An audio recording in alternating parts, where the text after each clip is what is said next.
I would like to welcome you all to the first annual 2020 Players' Choice Defensive Video Awards. We took all the videos that you guys submitted. I went through them all and I picked out some that I think not only are some of the best plays, but some of the plays that we can learn the most from. So I put together this clip collection, little library here. We're going to go through it, break some stuff down, and hope you guys enjoy it and you learn something from it. So I went through and looked at all the videos you guys sent over, and we broke it down by position. And we're going to start out with the middle infielders. It's easy to look at Francisco Lindor and recognize him as one of the best players at his position. As you can see here, we're not only looking at the end product, but the theme of the day is going to be watching what makes these guys have the ability to get to the baseball, and then once they have the baseball, get set to deliver it over to first base. You can see here I highlighted him getting up and getting into a throwing position quick.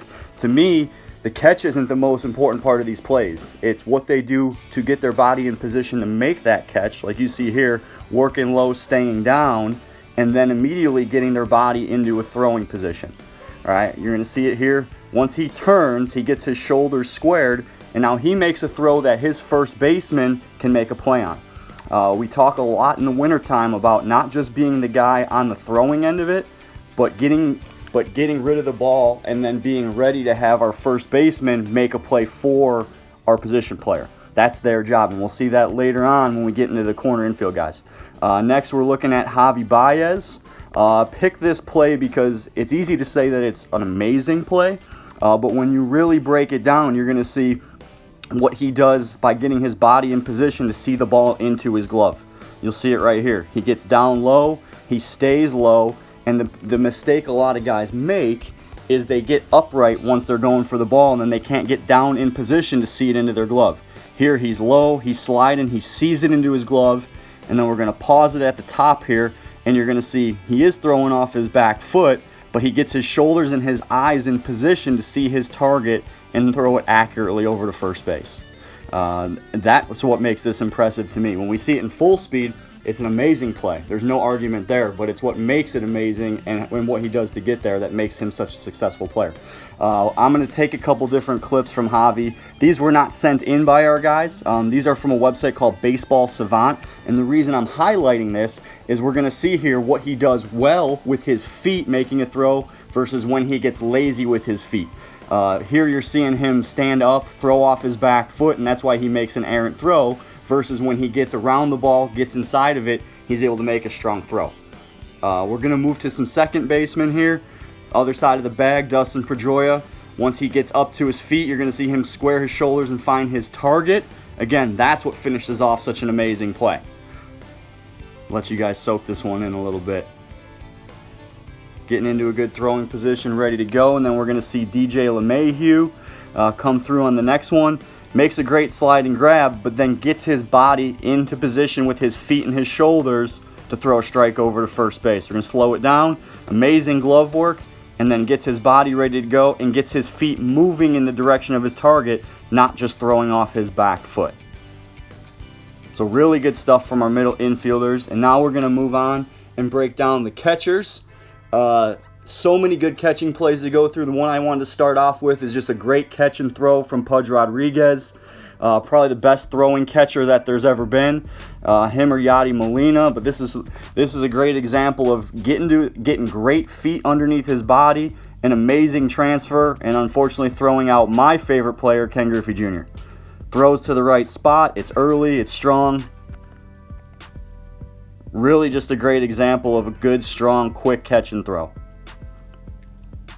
Catchers, this is a great example of why we work transfer and footwork so much.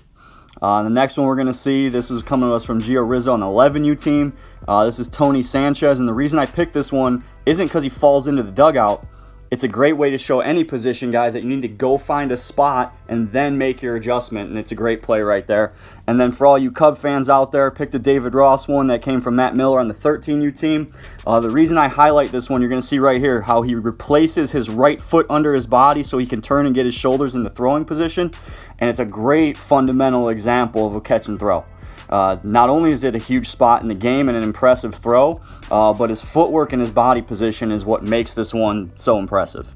We're going to slow it down again for you guys right here, just so you can really see, if you focus in on the footwork, how quick he is and how important it is to get his upper body squared around so he can see his target and then get the ball out in front and deliver a strike to first base. Another good example too of a first baseman picking up his guy. Maybe the throw's not exactly perfect, and that's the guy on the receiving end making a play also, and that's why we stress that when we do all of our catch work. We're going to move on to the outfielders who never get enough love, but as an outfielder myself, I really appreciate these. This one's impressive, not necessarily because of the throw, because of how far he had to go to get it, slow his feet down, get the ball, and deliver a strike. So we love that one. This one I love. It's also going to show the guy on the receiving end making a play. Bryce Harper gets rid of it fast with a strong throw, but then we see the catcher here make the athletic move at the end to finish off a play. Figured I would show you guys, Cub fans out there. Anthony Rizzo a little upset. Had to throw that in there for you. But that's just another great example of getting rid of the ball quick, letting the guy, your teammate on the other end, make a play for you. And then the reason I picked this Billy Hamilton one, outfielders, we talked so much in our group position training about running with our head up and setting a good angle from the beginning of your play. This one, there's no chance he gets to that ball and even gets to dive for it unless he's got his eyes, he's tracking the whole way, and he creates a good angle right from his first step. So that's a great way of running it down, catching it. Catch is amazing, but to me it's what he does up to the catch that really allows him to show you guys a pretty outstanding play. And then we're going to finish up the outfielders here. We've got Ken Griffey Jr., my favorite guy, showing us just a really good fundamental catch and throw to throw out Alex Rodriguez. You're going to see it here, how he comes through the ball, finds his target, gets his legs underneath him. It's just a really good fundamental play of how we want to catch and throw. Leaves his catcher with a good ball to work with, and he's got plenty of time then to put a tag on the runner. We're going to wrap it up with our corner infielders with our clip of the year, brought to you by Jack Davis from the 13U team. This is Nolan Arenado making a great diving catch and throw from his knees. But to me, the reason I made this our clip of the year is what you're going to see here next as we break it down. It's really because this clip shows us all the footwork that it takes for him to get his body in position to then throw the ball across the infield. The throw on his knees is amazing, but we're going to see here in a minute as we break it down, it's not just being the arm strength to throw from his knees, but it's the body position he gets himself into to be able to make that throw. So this will be our second breakdown of the day. We're going to slow it down for you, and I want you to see that from his jump step, Arenado is able to get his body first to see the ball. So he gets his jump step, feet are set, he's athletic. Now he works on a drop and push, as we call that move, and he's able to stay low and get to that ball. Not only does he get to it, but he's able to then set himself up from that position to make the throw. The thing most guys have trouble with on a play like this, and the reason most guys don't get to the ball in general, is that first move from their jump step. A lot of guys stand up as a reaction move before they actually make their first step to gain ground. His first move is down and in the direction that the ball is. That's the key to making this play. We see an amazing dive, pick up, throw from his knees, but fundamentally, it's the footwork on the first step that puts him in position to make the catch, and then it's being able to get his upper body squared and get the ball out of his glove. You're going to see here when we pause it, that allows him to deliver such an accurate throw from such an awkward position. So yeah, it's impressive just getting there and throwing it across from his knees, but it's the fundamentals again that allows him to do it. We're going to play a bunch of Anthony Rizzo clips here, and this is where I talked about the guys on the receiving end making an athletic play to help out their teammates. You know, at the pro level, these guys are taught, get rid of the ball as quick as you can, let the guy on the other end make a play. And that's what I want you guys to develop into is you're going to get bad throws. We said that a million times this offseason. The throw that you get is not always going to be a good one. So it's the responsibility of the teammate on the receiving end to make a play for his teammates. And you see Rizzo doing that here.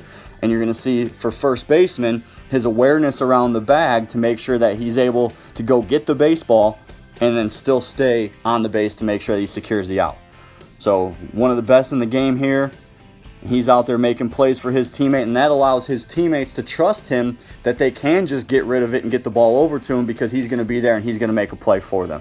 So that goes into building trust with his teammates as well.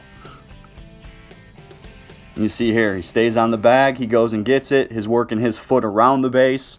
That takes a lot of practice, fellas, and that's why we put such a lot of time into catch. Got some honorable mentions here, some that made the cut, but we're not going to have breakdowns on them. Some great plays. Nick Bradley from 12U, I love this one because we see, again, that great footwork to start the play. He never gets to that ball unless his feet are perfect from the beginning with no wasted movement, so love that one. Next we got Jonathan Solano, block and follow, making an amazing play, not just to block it, but then to get back and secure the tag. See that one here from another angle. That's amazing play from a catcher, amazing athleticism. And then finishing off with who seems to be everyone's favorite player in our program, Javi Baez, brought to us by Ryan Wirtz. Amazing play. You guys see how he just follows the ball and then he's got the arm strength to throw it over. Even as a Sox fan, I've got to admit, he's really fun to watch. So there you have our first ever Players' Choice Defensive Awards. I hope you guys enjoyed as much as I did. There were a lot of great plays. I got to watch a lot of the great plays that you guys sent, but I also hope that you're able to learn something breaking it down a little bit. And what I want to leave you with today is the idea that creativity is a big part of playing defense, guys. These aren't textbook plays that we work on over and over and over. Having the creativity and confidence allows you to make smooth athletic plays. It's when we get robotic and we don't have confidence in ourselves that things start to break down and we start to throw the ball away or we start to have trouble with the glove work. Okay, so make sure you're putting in enough time with your glove work, whether it's footwork, transfer, hands, whatever that might be, so that you have the confidence to go out there and make these types of creative plays. All right, guys. I had a lot of fun doing this. We will do this again, so enjoy the rest of your day. Stay safe, and I will see you guys soon.